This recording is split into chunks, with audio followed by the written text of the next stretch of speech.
What's up guys, Dr. Root7 signing in. Today in this video I'm going to be telling you guys how to fix the no sound output issue that I have faced yesterday after updating my console to the latest firmware. The latest firmware has been released a couple of days back by Sony, and it states that it's going to fix a lot of issues that people have been facing all over after the console's release. It also mentions that it improves the overall performance of the system. Now, before we get to the solution, I just want to state that I haven't faced any of the issues that I have read all over the internet.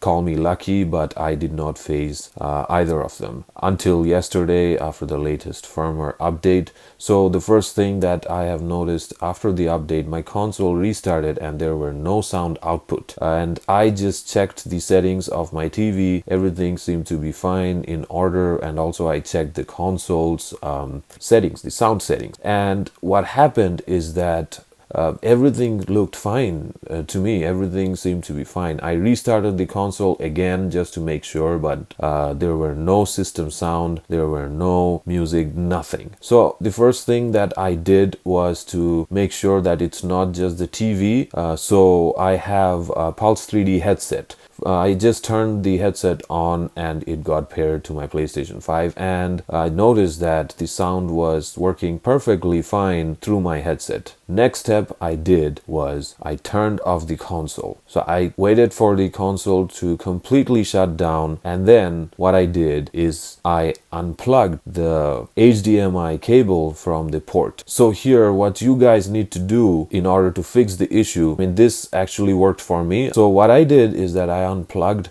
the HDMI cable and then I swapped the ports. So this is the most important step that you guys need to follow if you are facing this issue, the issue that I have faced. So you have to swap the ports. So unplug the cable from the port and then plug it into a different port. No, it won't work if you do not swap.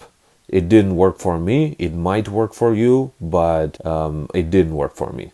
So what I had to do in order to make it work is that I actually had to plug the USB cable, the HDMI cable to another port. And then I started my console and everything started to work. So if by any chance this doesn't work, the next thing that you guys can do is if you have any other devices, disconnect all of them and then just connect just the PlayStation 5's HDMI cable and then just turn the console on. Hopefully that's going to fix the issue. And if you want to plug it back to where it was originally connected to, you can do that. I tried that as well. It worked.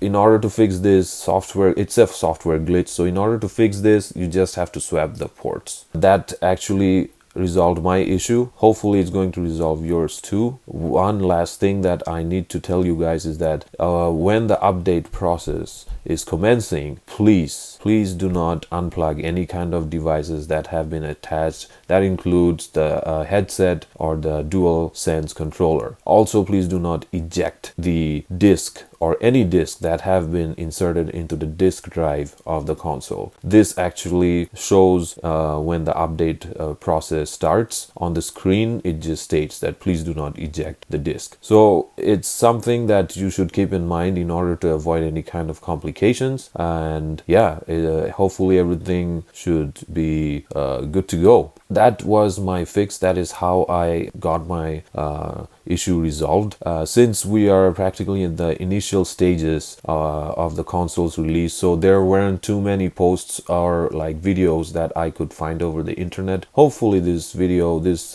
tip of mine helps those who faced similar issues that I did after the update. So yeah, that's about it. And if this video was helpful, please drop in a like and subscribe. Dr. Root7 signing off. Peace.